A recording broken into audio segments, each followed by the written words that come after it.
S adalah kasus konfirmasi positif bergejala berdasarkan hasil swab tanggal 24 Agustus, di mana ia merasakan demam 38 derajat Celcius pertama kali di tanggal 20 Agustus.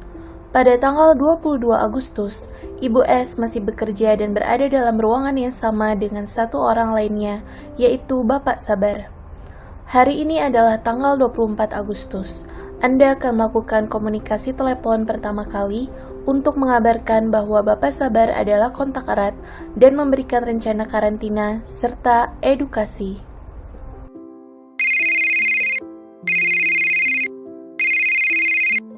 Selamat sore, saya Dwi, petugas pelacak kontak dari Puskesmas Jatiluhur. Selamat sore, Mbak. Apakah benar saya berbicara dengan Bapak Sabar? Beralamat di Blok B, RT 3, RW 1, Jatiluhur? Iya benar, Mbak. Saya sendiri. Ada keperluan apa ya? Terus Mbak tahu alamat dan nomor telepon saya dari mana ini, Mbak? Nama, nomor telepon, dan alamat Bapak terdaftar di data di puskesmas kami. Saya ingin melakukan wawancara kepada Bapak. Semua pembicaraan ini sifatnya antara saya dan Bapak saja. Detail personal tidak akan kami bagikan atau sebarkan kepada pihak-pihak di luar puskesmas dan tenaga kesehatan. Apakah Bapak bersedia? Iya, Mbak. Saya bersedia. Kami butuh waktu Bapak selama 10-15 menit saja, tidak lama, Pak. Saya juga penasaran ada apa ini sebenarnya, Mbak. Akan saya sampaikan tujuan menelpon ya, Pak. Namun sebelumnya saya konfirmasi identitas Bapak terlebih dahulu. Boleh sebutkan tanggal lahir Bapak Sabar? Saya lahir 28 Maret 1985, Mbak. Oke, saat ini alamat tinggal sehari-harinya di mana, Pak? Saya sehari-hari tinggal di Jakarta Timur, Mbak. Jalan Setia Mekar. Tapi tergantung, kalau weekend saya suka mampir di rumah adik saya di Jatinegara. Baik, terima kasih.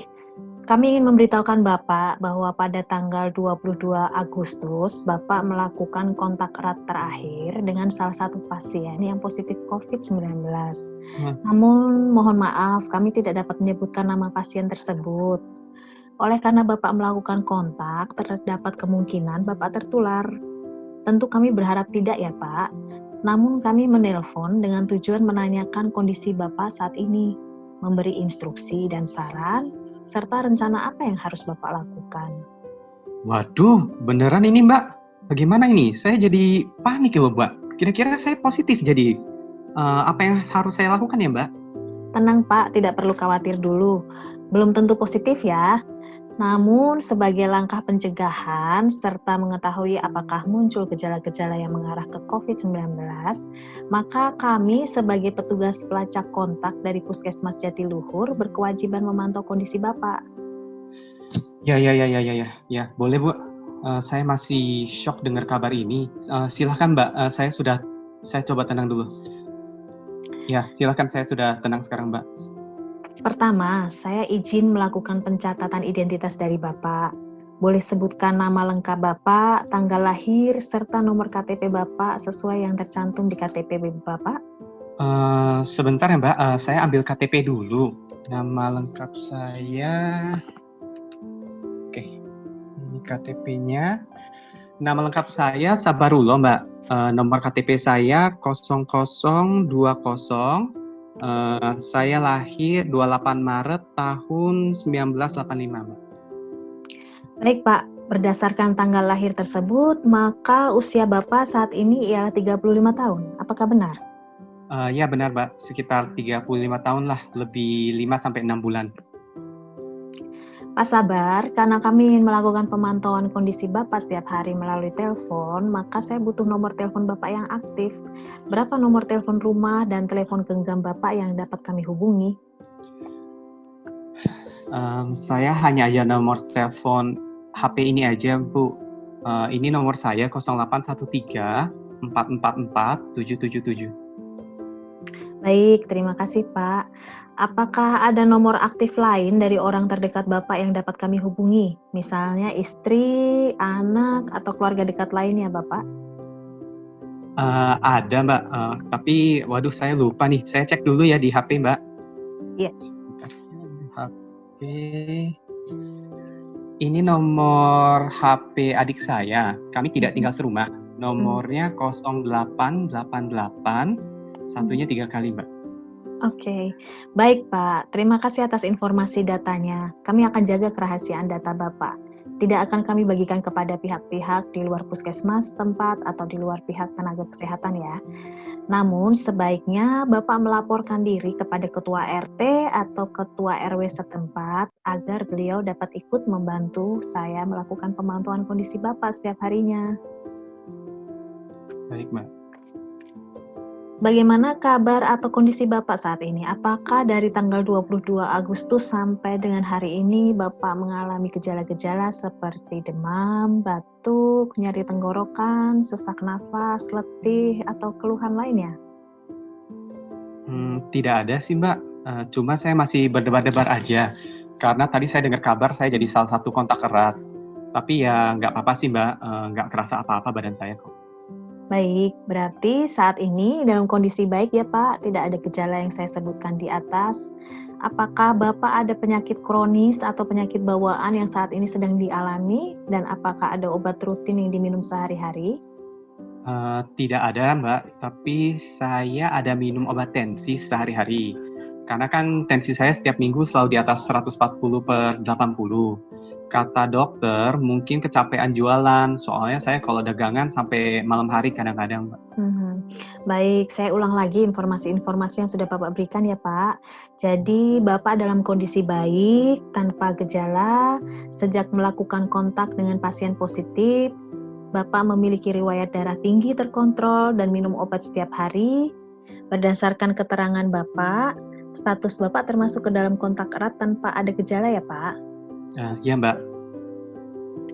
Jadi, Pak, seperti yang saya sampaikan di awal, bahwa Bapak ada riwayat kontak sehingga ada kemungkinan tertular coronavirus. Maka, Bapak harus melakukan karantina mandiri, dimulai dari Bapak pertama kali kontak, yaitu tanggal 22 Agustus, sampai 14 hari setelahnya, yaitu tanggal 5 September, sesuai dengan masa inkubasi penyakit COVID-19 ya, Pak. Karantina mandiri itu adalah membatasi pergerakan Bapak dengan tetap tinggal di rumah, selalu menggunakan masker selama di rumah, jika memungkinkan tidur di ruangan terpisah, atau jika tidak mungkin jarak tempat tidur adalah minimal 1 meter. Menggunakan alat makan yang terpisah dan memantau kondisi harian Bapak. Karantina mandiri ini penting sekali Pak. Tujuannya ialah membantu kami memantau kondisi kesehatan Bapak, memberi saran atau rujukan yang sesuai dengan kondisi Bapak jika diperlukan, serta menjaga supaya orang-orang di sekitar Bapak tidak tertular. Kami akan melakukan pemantauan setiap hari dengan menelpon nomor yang sudah Bapak berikan. Dan jika diperlukan, kami dan petugas puskesmas akan mengunjungi kediaman Bapak. Apakah Bapak bersedia? Iya, Mbak. Saya sih mau-mau aja ya, Mbak. Dan kira-kira akan melakukan karantina mandiri di mana, Pak? Saya karantina di rumah saya saja di sini. Lebih nyaman rasanya. Tapi bagaimana ya dengan dagangan saya ya, Mbak? Dan juga di rumah saya takut malah tularin ke istri saya kalau saya ternyata positif. Baik. Boleh tahu Bapak saat ini tinggal dengan siapa saja Pak di rumah dan apakah mempunyai kamar yang cukup jika harus terpisah, serta apakah ada termometer di rumah? Kita rekomendasikan Bapak cek suhu badan dengan termometer setiap harinya, pagi dan sore. Ada Mbak. Sepertinya termometer ini nanti saya cek deh Mbak. Saya sekarang tinggal dengan istri. Istri sih ibu rumah tangga full, jarang keluar rumah juga, jaga rumah full lah. Kalau harus tidur terpisah ya ada kamarnya satu lagi sih Mbak. Baik Pak, dalam menjalankan karantina mandiri ini kira-kira tantangan atau kesulitan apa yang akan Bapak hadapi? Adakah seseorang yang dapat mengantarkan makanan ke Bapak? Karena Bapak kan tidak boleh membeli bahan makanan atau makanan keluar ya Pak. Serta apakah Bapak ada cukup masker? Iya, mungkin saya minta tolong adik saya ya Mbak untuk nganterin makanan. Kalau masker sih ada, tapi yang kain. Kesulitan lain kayaknya nggak ada deh untuk kesulitan lain. Mungkin nanti saya akan ngerasa bosan aja kalau di rumah aja Mbak. Baik Pak, sudah siap untuk karantina ya Bapak Sabar? Saya akan jelaskan mengenai cara melakukan karantina mandiri di rumah. Silahkan jika Bapak ingin mencatat di kertas. Oke, sebentar ya Mbak. Aku ambil pulpen dan kertas dulu ya Mbak. Ya. Oke, sudah siap Mbak. Silakan dilanjutkan Mbak. Baik, yang harus Bapak lakukan selama karantina mandiri adalah jangan keluar rumah sama sekali. Jaga jarak minimal 1 meter dari orang lain, serta tinggal di kamar terpisah atau tidur terpisah dengan orang serumah. Selalu menggunakan masker, selalu mencuci tangan dengan air dan sabun atau hand sanitizer berbasis alkohol. Memakai alat makan, minum, dan mandi terpisah dari orang serumah.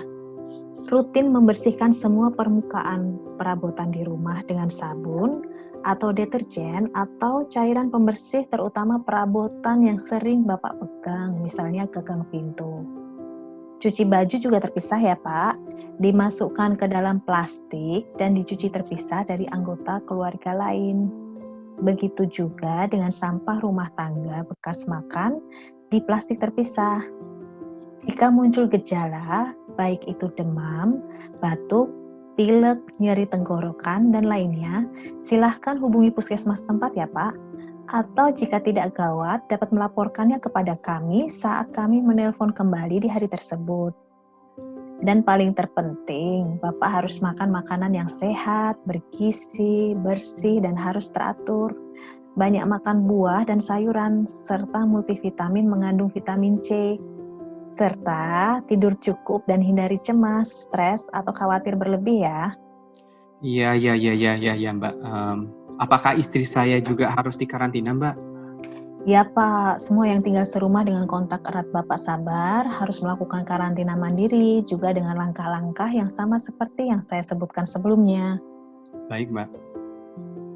Sebelum kita mengakhiri telepon ini, ada pertanyaan nggak Pak?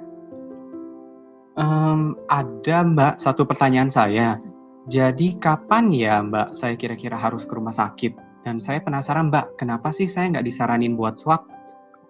Bapak perlu menghubungi rumah sakit atau puskesmas ketika mulai mengalami keluhan seperti demam, batuk, nyeri tenggorokan, dan letih. Apabila terdapat gejala gawat, misalnya demam di atas 38 derajat disertai menggigil dan sesak nafas, yang tentu kita harapkan tidak terjadi ya Pak ya, itu segera hubungi fasilitas pelayanan kesehatan terdekat atau meminta panduan kepada ketua RT atau RW. Itulah pentingnya melaporkan diri kepada tokoh masyarakat setempat bahwa Bapak saat ini sedang diwajibkan karantina mandiri.